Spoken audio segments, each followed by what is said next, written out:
Hello, it's Miss Terry from Newton Carnegie Library, and it is time for craft time. Yay!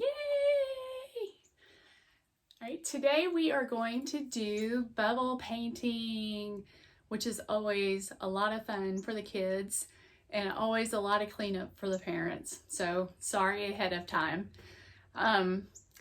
So this is what it kind of looks like. I kind of made a little bit of a mess. And I will tell you the easiest way to have them do it that provides the least amount of frustration for them and you, and the most amount of fun. So the formula for it is about 1 tablespoon of paint, and I use either tempera or washable paint so that if they get it on them it will come out. So 1 tablespoon of that, and you want kind of a shallow type dish. I just happen to have these disposable little cups, so even like maybe a saucer that you can blow bubbles in would be great. So a shallow cup, 1 tablespoon of color, and then I do about a quarter to a half a teaspoon of Dawn dish soap, and about a teaspoon to 2 teaspoons of water. I would try it with 1 teaspoon first. Stir it up, stir it really well. Make sure it's completely combined as I try to spill it on myself. And then try to blow bubbles with it with your straws. And that's another thing you need. You'll need straws, you'll need paper, and you will need paper towels. And I like to do this outside because that way you don't really have to clean up much of a mess. It can get messy, but like I said, it's washable paint, so soap and water will clean it up, and it's partly soap anyway, so it is an easy cleanup. So once we mix those together, and I've already pre-mixed mine because I had to make sure that they worked. Once we mix those together, I find the easiest way is to blow the bubbles in the container. I know some people like to take the bubble solution and put it on their straw and blow it into the air and have it go on here onto the paper. I find that is hit or miss where the bubbles land. It might end up the bubbles land on your walls. So the easiest way to do it, I think, is this method. So you're going to blow the air into the paint. And if you have little ones, you got to tell them it's like blowing candles out, but you're going to blow into the thing. Don't suck up and drink it like juice, okay? So you're going to go until you get all those bubbles on top, just like if you were doing milk. Then you're going to take your paper.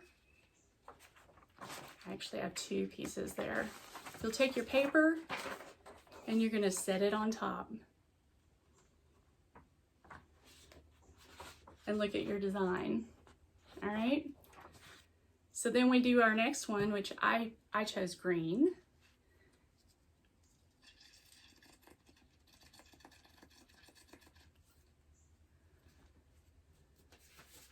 And we're going to set it on there again. And I like to set it slow because I think it does a little more color. If you set it fast, it doesn't do those ones on the inside. It just puts like a round circle. So you want to kind of go slow. Also, I used on the blue, I used a paint that had glitter in it. Don't do that. I don't think it bubbles as well because the glitter makes it more dense and it doesn't want to bubble as much. It makes it heavier.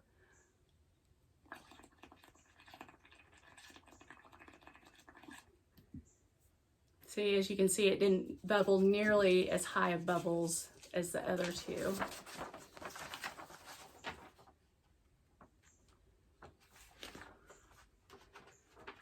And there's our blue. And you can do all different colors. You can try to combine colors and see if you can do it that way. And once it's dry, it makes a really pretty paper that you can use for cards, or they can just sign it and you can put it on their refrigerator, whatever you want to do. But it's just a lot of fun for them. Now, you're welcome, more than welcome, to do the blow method. If you're outside, it's a lot of fun for them. Even if you have wands, like bubble wands, you can give them those, and they can dip the wands in these and blow color bubbles and do it on paper for you, or even on the driveway. I mean, you can actually hose the driveway off, and there's no harm, no foul. But it would look kind of like that. See, one missed my table and went onto my carpet, but that's okay because it'll be washed off. And I'll show you the difference in the way it looks as soon as those pop. It gives you a more variety in the size of the bubbles. So see, these are the ones that we did on top of the thing, and these are the ones that I blew. So if you want different sizes of bubbles, you might want to do the blowing method, or you can do different sizes of containers as well and let them kind of experiment and ask them questions such as, you know, which size is bigger or which size is smaller, things like that. And just let them have fun with it. That's what they're supposed to do as kids, right? So that was our craft for today. Fun, easy, short, and a lot of fun for the kids. A lot of fun for the adults as well. So thank you for joining me for my craft time this week. I hope that you join me again next week. I'll see you then. Thanks. Bye-bye.